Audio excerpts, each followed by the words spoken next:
The Blackadder. Hi, Dutch and James. Loved the show. Back in the WWF in 1995, there was a pay-per-view called In Your House 2 that featured Jeff Jarrett versus Michaels. Right after Michaels defeated Jarrett, both Jarrett and the roadie, Road Dogg, for a shoot, walked out of the WWF. What was the dispute about, and why do you think they left so abruptly? Thank you. Well, that's not like Jeff to walk out like that, but I'm sure it was over. When did Jeff end up going to WCW? 90. Oh, it's either 96 and 97. So as far as I can Well, remember, is that Jeff and Rhodey left after this pay per view, like July. Jeff turned back up for like a month at the end of the year, and then he disappeared again. I think he spent a tiny bit of time in USWA as well in '95. well, it could have been a number of reasons that they didn't like the way they were being booked, or Jeff didn't. The only way to make an issue of it is to disappear, where they have to deal with you, because he was gonna, if he walked out, they'd be about 5, 6, or 7 towns the next week, maybe not that many, that he wouldn't be in, and they couldn't plan anything for him on TV. So it really throws the whole the machine into another gear. Now they got to go back and fill in. So I'm sure it was either money or it was because guys didn't have contracts in those days. Guys had a contract, but what the contract was all for them. It was all for WWE.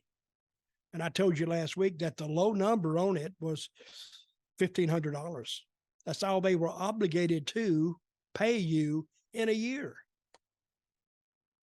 And if you wanted to work, and at that time, all the mom and pops, I call them the mom and pops territories, were folding up and going out of business.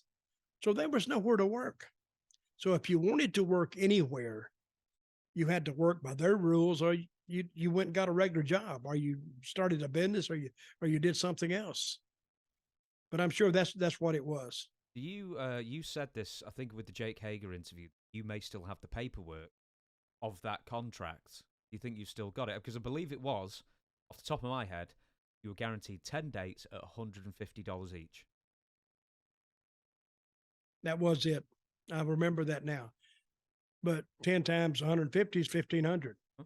That's see, that was their part of the contract. So, but then they got cheeky with it and would block you from going and working an independent show to feed yourself. I mean, they challenged that. Somebody challenged it, and that was a bullshit contract. And I think that's one of the reasons why Bret Hart went to WCW, because they promised him all this money.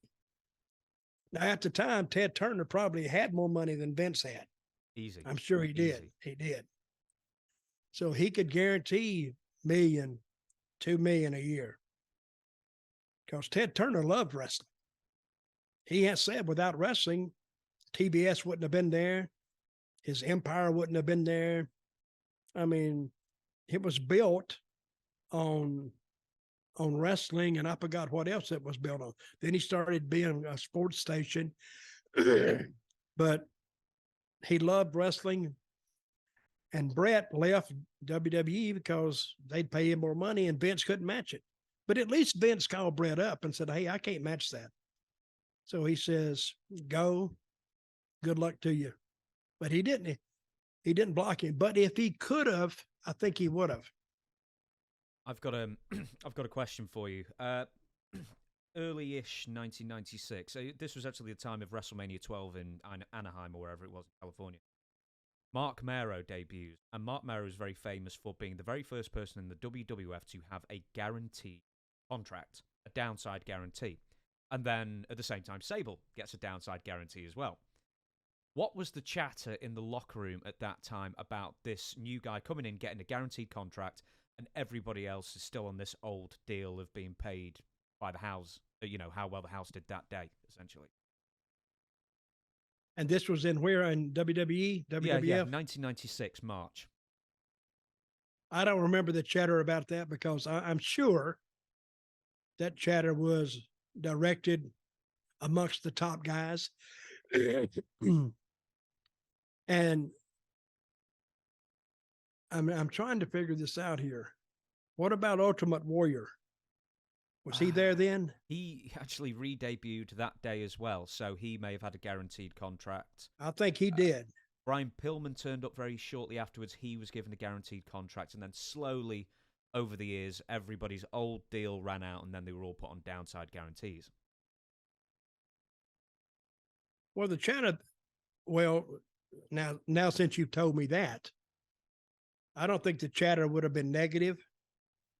I think it would have been positive, because if they're starting a new pay system where you can get a downside guarantee, I think everybody was waiting for their contract to roll and then renegotiate a new deal. So I don't remember hearing any bad chatter about it at all. Mick Foley wrote in his book that he and Steve Austin, they said they had nothing against Mark Mero himself, but I think it was the idea that he was not going to be as featured as Steve Austin and Mick Foley were going to be in 96 and beyond. Yeah, I think they were on something like 100 or so thousand a year, and Mark Mero was being brought in at around 300, 350,000. And that sowed some seeds of discontent, maybe towards Mark than the WWF, I don't know. I thought Luger was the first one to have that. No, I don't think so. Not in the WWF. I think it was Mark. Someone correct me if I'm wrong, by the way, but I think it was Mark. Well, I can't speak of any certainty on that, so I don't know.